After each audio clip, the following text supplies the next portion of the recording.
interesting tutorial here on this channel. So today's tutorial will be making the bodies of this draped cape. Okay, so this beautiful Igbo blouse bustier, we'll be making it right here on this channel. So this, I have my shoulder line here and I have my center front. Okay, so on this particular dress, I'll be showing you or sharing with you the tips and tricks to getting this Igbo blouse to fit. So here I have my chest line and I have my my bust point, my under bust. So I believe you know all of these lines, my waistline for the front. So on my chest line, we want to start creating the neckline for this particular dress. So it depends on how deep you want this neckline to be, but I'm coming up by 1.5. If you want it maybe more deeper, you can come down, but I'm also checking the bust circumference or the bust radius. So normally the first thing I used to do is to divide my shoulder seam line by 2 and connect to the bust point, if you have been following this channel. Then the next thing I will do, I'll create my bust radius. My bust radius is the difference between my bust point. You can see me taking the measurements. So the area I'm dotting now is my bust radius. So if you have been following us on this channel, of course you know what we are creating here. So the bust radius here is 3.5. So you can see the area the bust is going to sit. So when you are creating your neckline, note where your neckline is going to be positioned so you don't expose your bust. But for the purpose of this tutorial, I'm coming up by 1.5. From the chest line, I go up by 1.5. I make my mark, and from my the tip of my the shoulder line, I come in by another 1.5 and I make my mark. So I'm going to connect with my pattern ruler on my basic body. So make sure you have your basic bodies drafted appropriately to achieve this. So I've created the neckline I desire for this dress. So the next thing I'm going to do, from this tip, I'm going to drop my shoulder. Okay, so if you are dropping your shoulder, you can see how I'm doing that. Please don't give your shoulder drop. Don't give it a puffy look. Okay, so there's a way you puff it here and you have it bulky at that point. So I just make it go in, you know, like this. Okay, let me just, I lost some of my video clips, okay, but I'll be explaining to you what I just did here after I dropped my shoulder. So this is an off shoulder, somehow an off shoulder, okay, connection. That is, the armhole is connected like an off shoulder. So how I got this line is from the midline of the shoulder. Okay, I measured from my center front to that midpoint. I divided it by 2 and I have a mark of the middle point, and from that middle point I went up by 1 inch. This is 1 inch, and from this 1 inch I connected my pattern ruler to blend up with what I have to the armhole, as you can see. Okay, so I just connected this line into the armhole. So next is the sleeve. This sleeve part, from the neckline I created now, I'm using 4 inches. So it depends on what you want, but I think 4 inches will carry the drape appropriately.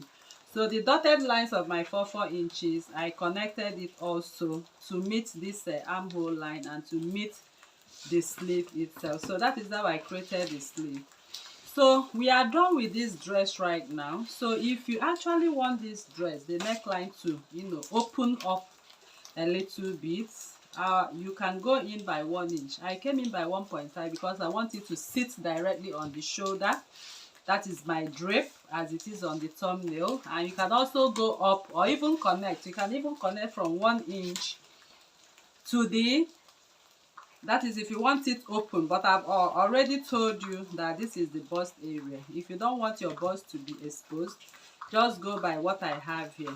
But if you want otherwise, you can go in from here at 1 inch and connect. Okay, you can do something like this. Let me just make dotted lines to show you what I'm trying to explain.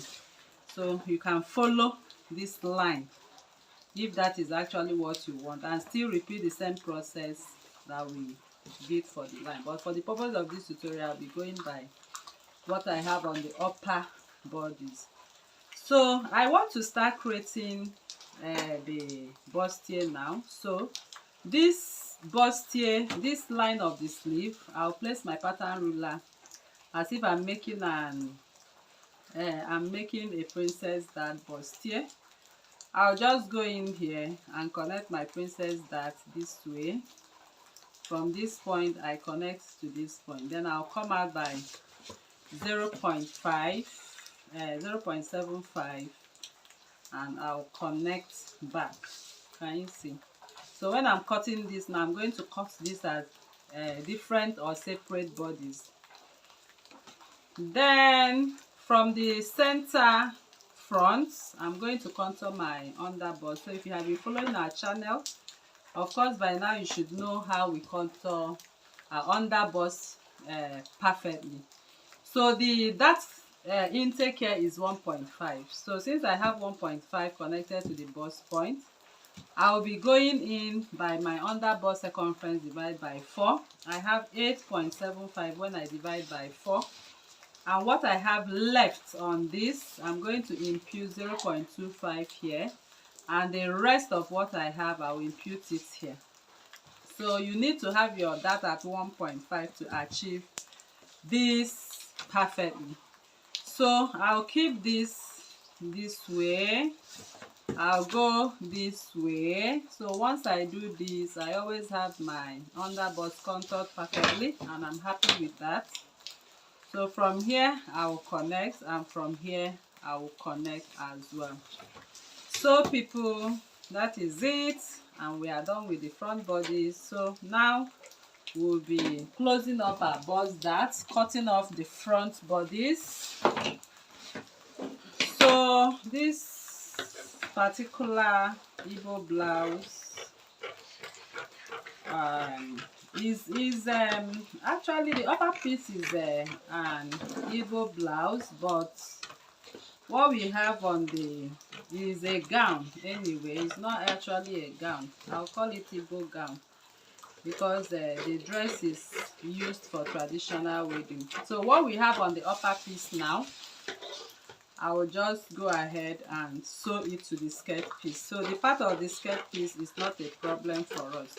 So if you want to go with this neckline that will have a little of your bust come out, then it means you'll be cutting from here.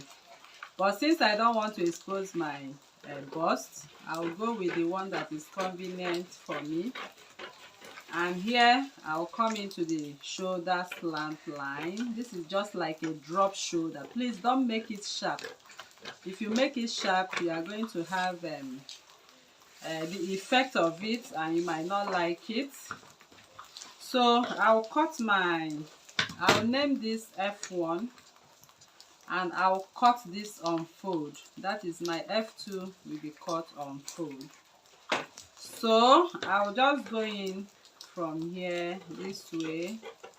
I want to cut my F1 and close up my bust dart. My F1 is the part carrying the princess dart.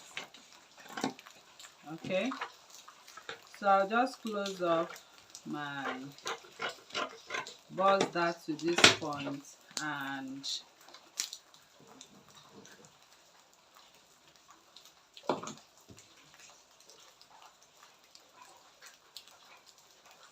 okay, so bust dart is closed. So I will go into the armhole. Okay, this is the armhole. I'll just go into the armhole and cut. Can you see? And at this point, I'll also go in here and take off the dart. So I'll just go ahead now, transfer this to my fabric, as you can see, and I'm going to sew and have my bust here. So whatever excess you have here after sewing, because of this cuff, this 0.75 might go in or remain a little, just blend it back into the armhole to form the armhole for you. So I'll set this aside and I want to cut the sleeve. So this is my sleeve and I'm cutting the continuation of the sleeve this way. Okay, so this is my sleeve. So by the time I'm done with this, sewing my bust here, okay, the full bodice front, this is what I'll have on the full bodice front. Then this is my sleeve, okay, and the sleeve will also be, you add your seam allowance and add to have your full blouse connection. So I will be using this particular sleeve now, and I will use it to